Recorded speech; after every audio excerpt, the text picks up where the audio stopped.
필리핀에 아주 평범하면서도 아름다운 두 자매가 있었습니다. 대학 미인 대회에서 퀸으로 뽑힐 만큼 눈에 띄는 외모를 지녔던 동생 마리 조이와 가족에 대한 애정이 유독 남달랐던 언니 자클린. 사람들은 두 사람을 마치 쌍둥이처럼 늘 붙어 다니는 유난히 우애가 깊은 자매로 기억했습니다. 그런데 1997년 7월 16일 밤 자매는 비 내리는 거리에서 흔적도 없이 사라져 버렸습니다. 실종 이틀 뒤 깊은 절벽 아래에서 동생 마리 조이는 싸늘한 주검으로 발견되었고 언니 자클린은 연기처럼 증발해 버렸습니다. 본격적인 수사가 시작되었고 결국 8명의 남성이 붙잡혔습니다. 그런데 이들은 평범한 범죄자가 아니었습니다. 세부의 유력 가문에서 태어난 이른바 최상류층 자제들이었습니다. 수사 과정에서 이들이 두 자매를 납치한 뒤 돌아가며 유린했다는 충격적인 사실이 드러났습니다. 유력가 자제들의 끔찍한 만행은 필리핀 사회 전체를 걷잡을 수 없는 분노로 뒤흔들었고 마침내 필리핀 대법원은 이들에게 사형을 선고했습니다. 그렇게 모든 것이 끝난 것처럼 보였습니다. 하지만 사형 선고가 확정된 이후 이 사건을 처음부터 다시 들여다보게 만드는 뜻밖의 주장들이 수면 위로 떠오르기 시작했습니다. 그리고 그 논란은 필리핀 국경을 넘어 국제사회의 개입까지 끌어냈습니다.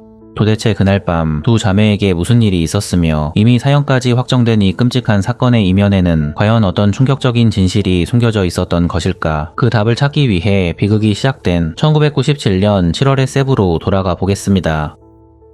1997년 7월 16일 필리핀 세부. 이날 밤 10시경 치홍자매는 시내 중심가인 아얄라 센터 인근 버스 정류장에서 비를 피하며 차를 기다리던 중이었습니다. 밤 10시 30분쯤 아얄라 몰 뒤편 출구에서 흰색 승용차 한 대가 서서히 움직이기 시작했습니다. 차 안에는 조스만 아스나르, 로엔 아들라완, 다비드손 루시아가 타고 있었고 그리고 그 뒤를 파코 라라냐가와 우이 형제가 탄 붉은색 차 한 대가 바짝 따라 붙었습니다. 놀랍게도 두 대의 차량은 정류장에 서 있던 치홍 자매 앞에서 서서히 속도를 줄였습니다. 흰색 차가 자매 바로 앞에 멈춰 서자마자 운전석과 뒷좌석에서 두 남자가 내렸습니다. 그리고 이들은 자매에게 다가가 다짜고짜 자신들의 차에 탈 것을 요구했습니다. 자매가 이를 단호하게 거절하자 갑자기 로웬이 동생 마리 조이의 팔을 낚아챘고 조스만이 언니 자클린을 강제로 끌어당겼습니다. 이렇게 남자들은 반항하는 자매를 짐짝처럼 차 안으로 거칠게 밀어 넣었습니다. 자매를 납치한 괴한들의 차가 굉음을 내며 출발하려던 찰나 놀라운 일이 벌어졌습니다. 정류장에서 불과 14m쯤 떨어진 지점에서 언니 자클린이 필사적으로 문을 열고 차 밖으로 몸을 던진 것입니다. 하지만 조스만이 그 브레이크를 밟아 차를 세웠고 도망치려던 자클린을 다시 붙잡아 차 안으로 끌고 들어왔습니다. 더 이상의 저항을 막기 위해 로엔은 자클린의 가슴을 팔꿈치로 가격하고 동생 마리조이의 복부를 주먹으로 내리쳤습니다. 폭행을 당한 두 자매가 정신을 잃어가자 로엔은 조수석 아래에 준비해 두었던 포장용 테이프를 꺼내 자매의 입을 막았습니다. 그리고 수갑을 채워 두 사람의 손을 단단히 결박해 버렸습니다. 자매를 태운 차량은 세부시티 과달루페에 있는 은신처로 향했습니다.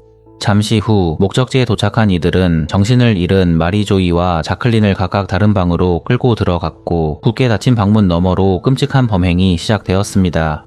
한 사람이 범행을 마치고 방을 나서면 또 다른 짐승이 들어갔습니다. 이렇게 짐승들은 약 20분에 걸쳐 두 자매를 교대로 유린했습니다. 잔혹한 범행을 마친 짐승들은 자매를 다시 흰색 차에 싣고 세부시티 남부에 위치한 사우스버스 터미널로 향했습니다. 터미널에서 이들은 차량 번호 GGC491 흰색 밴 한 대를 빌리며 운전기사도 함께 고용했습니다. 운전대를 잡은 사람은 알베르토 카뇨였고 조수 역할을 하는 아리엘 발란삭도 함께 탑승했습니다. 정상적인 상황이라면 기겁하고 경찰에 신고해야 했지만 운전기사와 조수는 이를 대수롭지 않게 여기며 운전대를 잡았습니다. 그리고 제임스 앤드루 우이가 자신들이 타고 온 흰색 승용차를 따로 몰았고 나머지 인원은 모두 밴에 올라탔습니다. 밴은 세부 도심의 불빛을 뒤로 한 채 어두운 남쪽 도로를 향해 달리기 시작했습니다. 끔찍한 납치극이 벌어지는 와중에도 이들은 길가 바비큐 노점 앞에 차를 세우고 고기와 탄두아이 럼주를 사는 여유까지 보였습니다. 잠시 후 차량은 세부 남부 카르카르시에 속한 하나완 지역에 도착했습니다. 절벽 근처에 차를 세운 짐승들은 사온 술과 고기를 먹으며 그들만의 기괴한 파티를 벌였습니다. 이내 짐승들은 언니 자클린을 밴 밖으로 끌어냈습니다. 그리고 그녀를 한가운데 둔 채 둥글게 에워싸고는 억지로 춤을 추라며 조롱했습니다. 공포에 질린 자클린은 이쪽에서 저쪽으로 쉴 새 없이 내동댕이 쳐졌고 그 과정에서 옷이 찢겨나갔습니다. 자클린이 밖에서 끔찍한 괴롭힘을 당하던 시간, 벤 안에 남겨진 마리 조이에게는 더 지옥 같은 일이 펼쳐지고 있었습니다. 조스만의 지시를 받은 파코가 가장 먼저 벤에 올랐고 15분 뒤 밖으로 나오며 다음은 누구냐고 물었습니다. 이어 로엔과 제임스 앤서니가 차례로 올랐고 운전기사 알베르토 카뇨와 조수 아리엘 발란사까지 범행에 가담했습니다. 범행을 마친 짐승들은 마리 조이를 벤 밖으로 끌어냈고 그 자리에 언니 자클린을 다시 밀어 넣었습니다. 벤 안에서 자클린이 짐승들에게 당하고 있던 바로 그 순간 조스만의 지시를 받은 로엔과 조수 아리엘 발란삭이 마리 조이를 낭떠러지 쪽으로 끌고 갔습니다. 그곳은 깊이가 150m에 달하는 아찔한 절벽이었습니다. 절벽 아래는 아무것도 보이지 않는 어둠이었고 안타깝게도 마리 조이는 절벽 아래로 내던져지고 말았습니다. 이제 지옥 같은 현장에는 언니 자클린만 홀로 남겨졌고 욕망을 채운 짐승들은 자클린마저 벤 밖으로 끌어냈습니다. 자클린은 제대로 몸을 가누기조차 힘든 상태였지만 살아야 한다는 본능 하나로 마지막 사력을 다해 도로 쪽을 향해 달리기 시작했습니다. 그러자 남자들은 벤에 올라타 느긋하게 그녀의 뒤를 쫓기 시작했습니다. 이들은 차창 밖으로 고개를 내밀고 비웃으며 소리쳤습니다. 더 뛰어봐. 이 끔찍한 추격전은 우연히 그 길을 지나던 한 사람의 눈에 고스란히 들어왔습니다. 3륜차 운전기사 마리오 미뇨사, 그는 찢어진 블라우스에 헝클어진 머리로 도로를 달리는 한 여성과 록 음악을 크게 틀고 그녀를 뒤쫓는 흰색 벤을 똑똑히 목격했습니다. 하지만 처절했던 자클린의 도주는 결국 실패로 끝났고 짐승들은 다시 붙잡혀 벤으로 끌려온 자클린에게 무자비한 폭행을 퍼부었습니다. 그 무렵 7월 7일 새벽 5시 타나완의 절벽 근처를 지나던 한 남자가 길가에 세워진 흰색 벤 한 대를 목격했습니다. 그는 그 지역 자경단을 이끌던 마누엘 카밍가오였습니다. 당시 그는 벤에 탄 사람들이 절벽 아래로 쓰레기를 무단 투기하고 있다고 생각했습니다.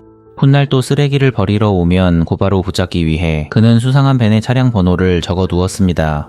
GGC 491. 이 메모 하나가 훗날 어떤 결과를 불러올지 이때는 알지 못했습니다. 누군가의 눈에 띄었다는 사실을 전혀 눈치채지 못한 짐승들은 자클린을 태운 벤을 몰고 세부시티를 향해 이동하기 시작했습니다. 세부시티로 돌아온 벤은 아얄라 센터 부근에 멈춰 섰습니다. 그곳에서 조수석에 앉아있던 루시아가 먼저 차에서 내렸습니다. 그리고 벤은 자클린을 태운 채 어둠 속으로 사라졌고 안타깝게도 이것이 그녀의 마지막 모습이었습니다. 한편 그날 밤 집에서는 어머니 텔마 치옹이 돌아오지 않는 두 딸을 애타게 기다리고 있었습니다. 비가 쏟아지는 밤이었기에 어머니는 그저 딸들이 차를 잡지 못해 늦어진다고만 생각했으나 자정이 가까워지도록 연락조차 닿지 않자 불안해진 어머니는 아들 브루스와 데니스에게 누나와 여동생을 마중 나가라고 지시했습니다. 두 아들이 비 내리는 거리와 쇼핑몰 주변을 샅샅이 뒤졌지만 안타깝게도 자매의 흔적은 그 어디에서도 찾을 수 없었습니다. 밤새 단 한숨도 자지 못한 치용 자매의 가족들은 날이 밝자마자 다시 거리에 나섰습니다. 가족들은 세부 시내를 샅샅이 뒤지며 자매의 친구들에게 연락을 취했고 쇼핑몰 주변 상인들을 붙잡고 수소문했습니다. 세부 시내 곳곳에는 두 자매의 얼굴이 담긴 전단지가 붙었고 지역 방송과 신문들도 앞다투어 이 실종 사건을 보도하기 시작했습니다. 아름다운 두 자매가 하룻밤 사이에 동시에 사라졌다는 충격적인 소식은 세부 전역으로 빠르게 퍼져나갔습니다. 사건 발생 이틀 뒤인 1997년 7월 18일 아침 세부 남부 카르카르에 한 주민이 다급하게 경찰에 신고를 해왔습니다. 깊은 절벽 아래에 젊은 여성이 숨진 채 버려져 있다는 내용이었습니다. 현장에 출동한 경찰은 시신의 훼손 상태를 보자마자 이 죽음이 단순한 실족이나 추락사고가 아니라는 사실을 직감했습니다. 수습된 시신은 카르카르에 위치한 투바스 장례식장으로 안치되었습니다. 다음 날인 7월 19일 비보를 접한 아들 데니스와 친척들이 떨리는 마음으로 그곳을 찾았습니다. 싸늘한 주검은 주황색 티셔츠와 청바지를 입고 있었습니다. 안타깝게도 그 옷은 동생 마리 조이가 집을 나설 때 입고 있던 바로 그 옷이었습니다. 시신을 확인한 어머니 텔마 치옹은 그 자리에서 혼절하고 말았습니다. 애지중지 키운 딸이 이토록 참혹한 최후를 맞았다는 현실을 어머니는 도저히 받아들일 수 없었습니다. 동생 마리조이는 시신으로 돌아왔으나 언니 자클린의 행방은 여전히 묘연했습니다. 시신이 발견된 낭떠러지 아래는 물론 주변 그 어디를 뒤져도 자클린의 흔적은 단 하나도 남아있지 않았습니다. 그렇게 치옹자매 사건은 그 순간부터 끔찍한 살인사건인 동시에 미궁에 빠진 실종사건으로 전환되었습니다. 본격적인 수사에 돌입한 경찰은 마지막에 두 자매를 목격한 사람들을 찾기 시작했습니다. 사건 당일 밤 아얄라 센터 주변을 서성이던 사람들, 비 내리는 정류장을 스쳐 지나간 사람들, 그리고 자매와 마지막으로 대화를 나눈 사람들까지 광범위한 탐문 수사가 이어지며 흩어져 있던 증언들이 하나둘 모이기 시작했습니다. 가장 먼저 수면 위로 드러난 것은 범인들의 얼굴이었습니다. 사건 당일 저녁 7시 20분경 자매의 지인이었던 실라 싱소는 아얄라 센터 서쪽 입구에서 한 남자가 자매에게 다가가는 모습을 목격했습니다. 그녀가 그 장면을 유독 또렷하게 기억한 이유가 있었습니다. 언니 자클린이 예전에 저 사람이 마리조이를 마음에 두고 있다고 말한 적이 있었기 때문입니다. 쇼핑몰 3층 의류 매장에서 근무하던 아날리의 코나함 역시 저녁 8시 무렵 같은 자리에서 두 남자와 이야기하는 자매를 목격했습니다. 같은 시각 순찰을 돌던 쇼핑몰 경비원 윌라드 레도블레스도 자매와 함께 있던 남자들을 똑똑히 보았다고 진술했습니다. 그렇게 서로 다른 목격자들의 입에서 공통으로 반복해서 흘러나온 이름이 있었습니다. 바로 파코 라라냐가와 조스만 아스나르였습니다. 1997년 9월 15일 필리핀 국가경찰 범죄수사대 요원들이 마닐라 수도권 퀘존시티에 위치한 한 요리 학교로 들이닥쳤습니다. 수업을 듣고 있던 파코 라라냐가를 체포하기 위해서였습니다. 하지만 이들에게는 정식 체포영장이 없었습니다. 파코 라라냐가는 거세게 저항하며 그 자리에서 곧바로 누나와 매형에게 전화를 걸었습니다. 연락을 받은 변호사는 전화로 경찰에게 영장 없는 체포의 적법성을 문제 삼으며 강력하게 이의를 제기했습니다. 결국 영장 없이 그를 강제 연행하는 것은 불가능하다고 판단한 경찰은 일단 체포를 중단하고 물러서야만 했습니다. 대신 변호사는 이틀 뒤 그를 세부 검찰에 자진 출석시키겠다는 각서를 써주었습니다. 이틀 뒤인 1997년 9월 17일 마침내 두 건의 기소장이 법원에 제출되었습니다. 기소장에는 5명의 이름이 올랐습니다. 파코 라라냐가와 조스만 아스나르, 로엔 아들라완, 그리고 흰색 밴을 몰던 알베르토 카뇨와 조수 아리엘 발란삭이었습니다. 그런데 이 기소장에는 실명이 아닌 정체불명의 이름 하나가 더 적혀 있었습니다.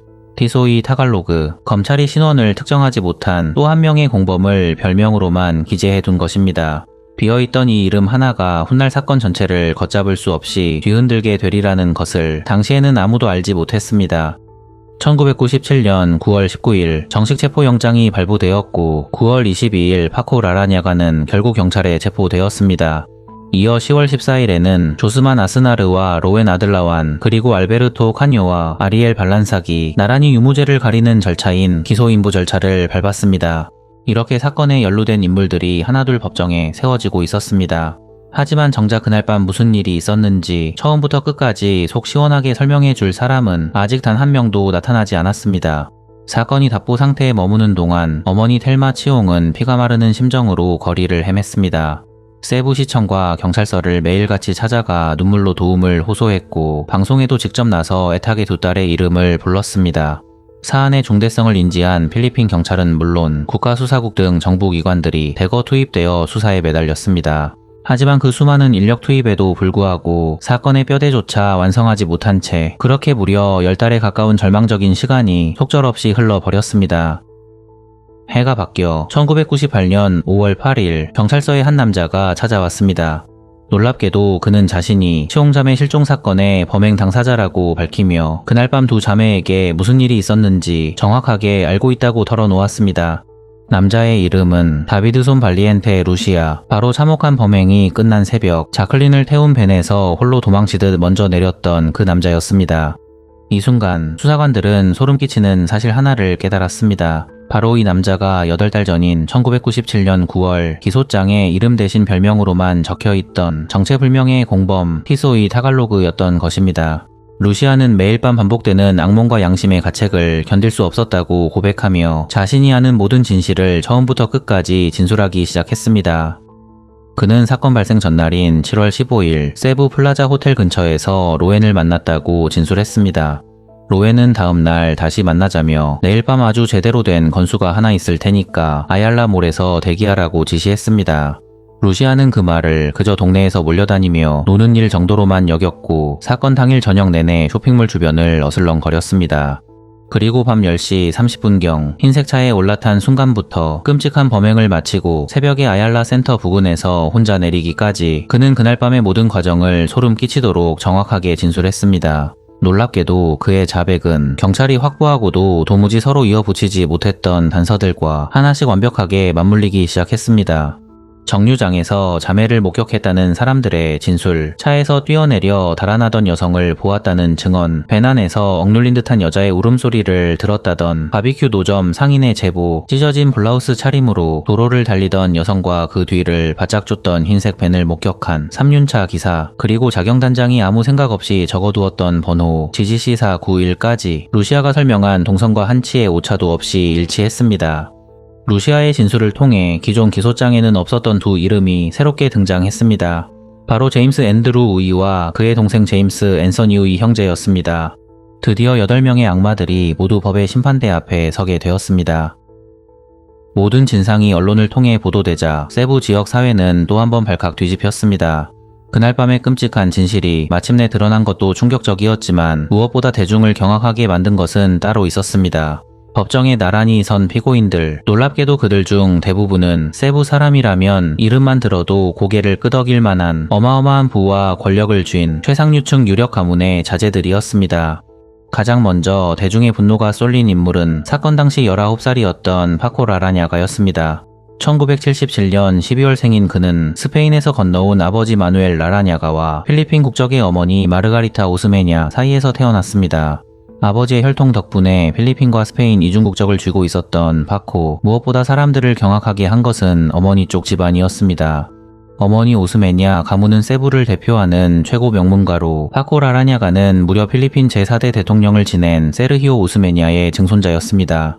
조스만 아스나르의 집안 역시 더 이상의 설명이 필요 없는 막강한 가문이었습니다.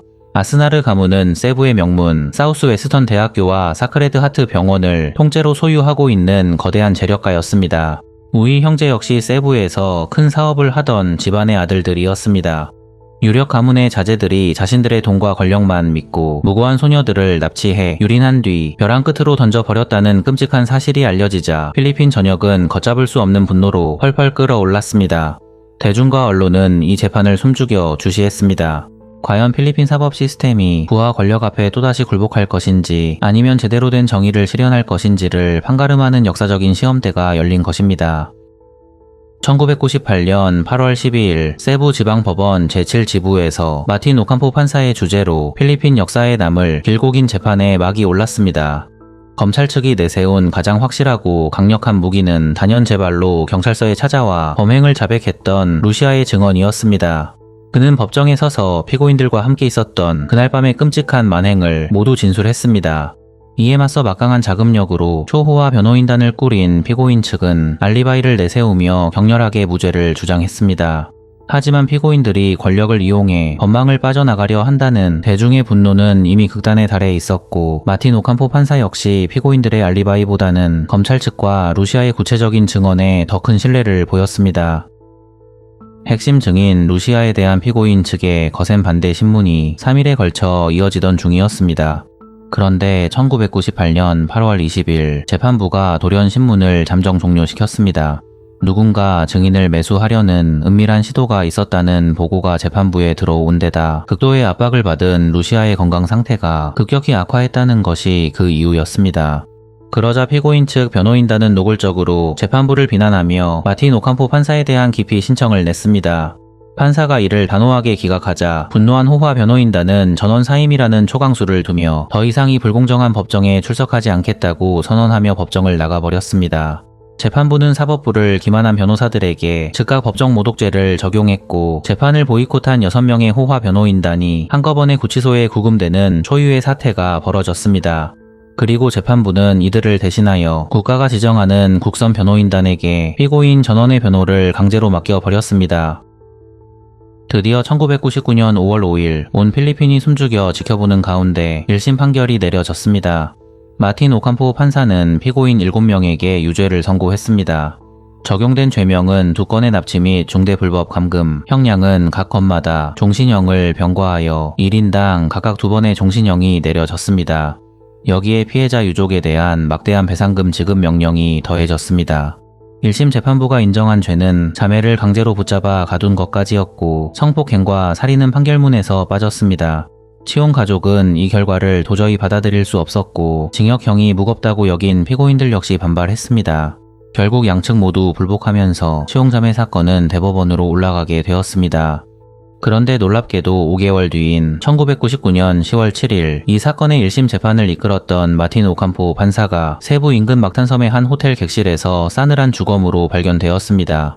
필리핀 사회는 다시 한번 크게 술렁였습니다. 권력자들에게 중형을 내린 판사가 스스로 목숨을 끊었다는 사실은 그 자체로 섬뜩한 미스터리였기 때문입니다.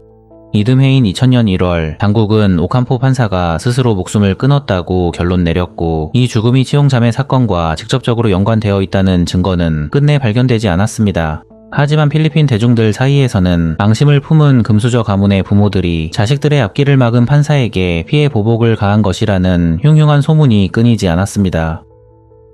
기나긴 법정 공방 끝에 2004년 2월 3일 필리핀 대법원은 역사에 남을 최종 판결을 낭독했습니다.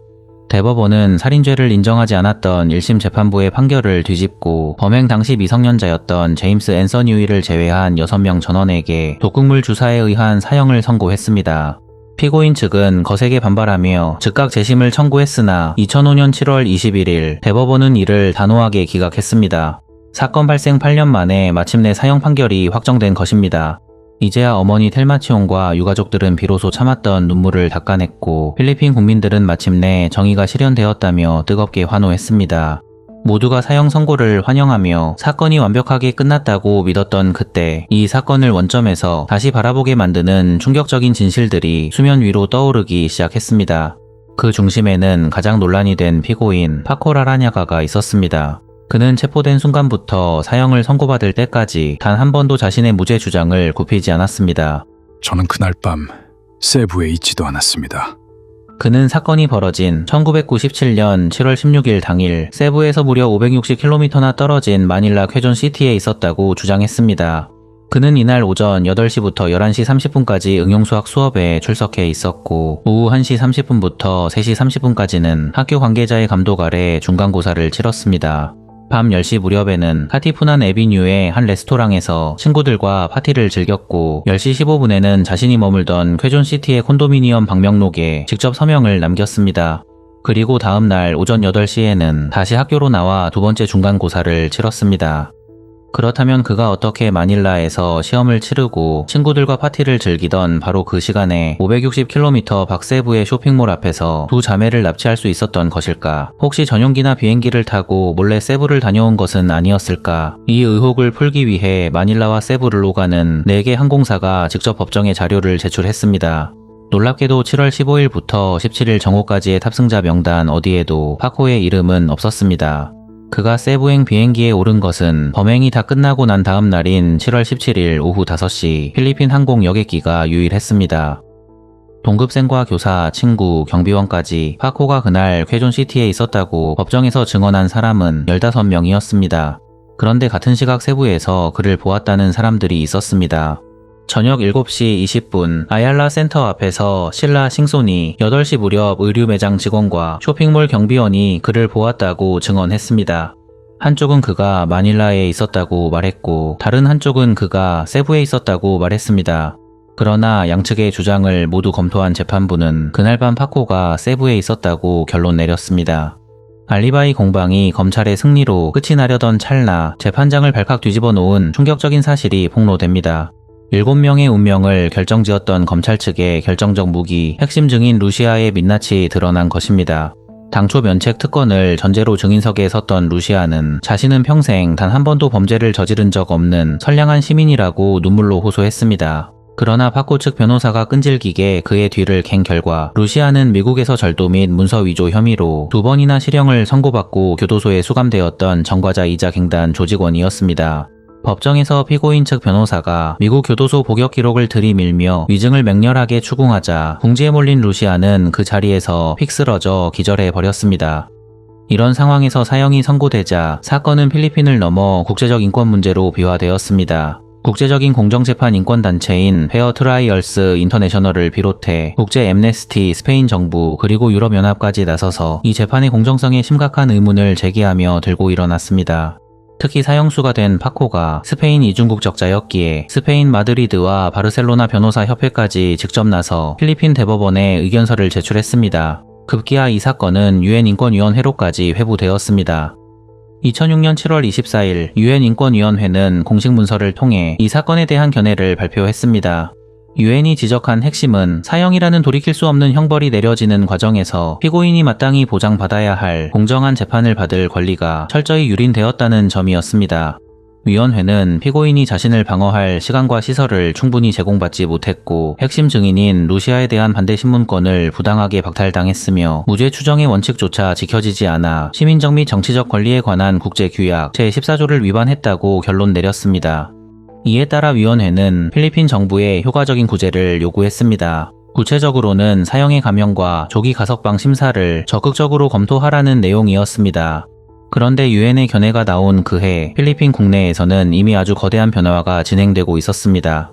필리핀의 사형제는 현대사 내내 폐지와 부활을 반복해왔습니다. 1987년 정지된 사형제가 1993년에 다시 부활했고 1999년에는 23년 만에 사형 집행이 재개되었는데 놀랍게도 치용자매 사건의 1심 재판이 한창 진행되던 바로 그때였습니다. 하지만 2000년을 마지막으로 집행은 다시 멈춰섰습니다. 드디어 2006년 6월 24일 글로리아 마카파갈 아로요 필리핀 대통령은 필리핀 내 사형제를 전면 폐지하는 법안에 최종 서명했습니다. 이 역사적인 법안 통과로 인해 사형을 선고받았던 이들의 형량은 모두 무기징역으로 감형되었습니다. 사형을 면하게 된 피고인들, 하지만 기막힌 반전은 여기서 끝이 아니었습니다. 1년 뒤인 2007년 필리핀과 스페인 양국 사이에 수형자 이송에 관한 조약이 비준되었습니다. 타국에서 형을 선고받은 죄수가 자신의 국적국으로 넘어가 남은 형기를 살 수 있도록 해주는 조약이었습니다. 끈질기게 파코의 이송을 요청해 온 스페인 정부, 그리고 이를 최종 승인해버린 필리핀 법무부, 결국 2009년 10월 6일 파코 라라냐가는 수형자 이송 조약에 따라 스페인 마드리드의 소토델 레알 교도소로 이감되었습니다.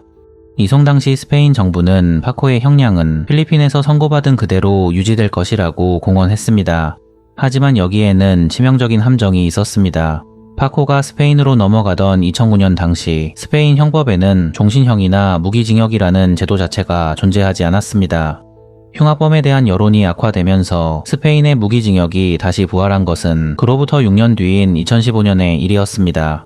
과거에 저지른 범죄에 부활한 법을 소급해 적용할 수는 없었기에 스페인 법원은 파코의 형기를 이송 당시 스페인의 법정 최고 형량이었던 징역 40년으로 대폭 깎아주었습니다. 필리핀에서 평생을 감옥에서 썩어야 했을 사형수가 국적을 방패 삼아 스페인으로 넘어가더니 법의 맹점을 이용해 합법적으로 형기를 단축해버린 것입니다. 이후 파코는 아버지의 고향이 있는 스페인 북부 바스크 지방의 교도소로 옮겨졌고 시간이 흐를수록 그에 대한 처우는 눈에 띄게 느슨해졌습니다. 2016년 스페인 교정 당국은 그를 낮에는 사회생활을 하고 밤에만 시설로 돌아오는 개방적 처우 단계로 상향시켰습니다. 2018년부터는 전자감시장치를 차는 조건으로 시설로 돌아올 의무마저 사라졌고 이때부터 그는 식당에서 요리사로 일하기 시작했습니다. 그리고 2024년 9월 25일 스페인 국립법원은 마침내 그에게 조건부 석방을 허가했습니다. 아직 서류상 그의 형기가 끝나는 날은 2034년 9월 28일, 하지만 두 자매를 벼랑 끝으로 밀어냈던 사형수는 이미 스페인의 거리를 자유롭게 걷고 있습니다. 이렇게 파코가 감옥에서 석방되는 동안 필리핀 사회를 또 한 번 발칵 뒤집어 놓는 기막힌 사태가 터집니다.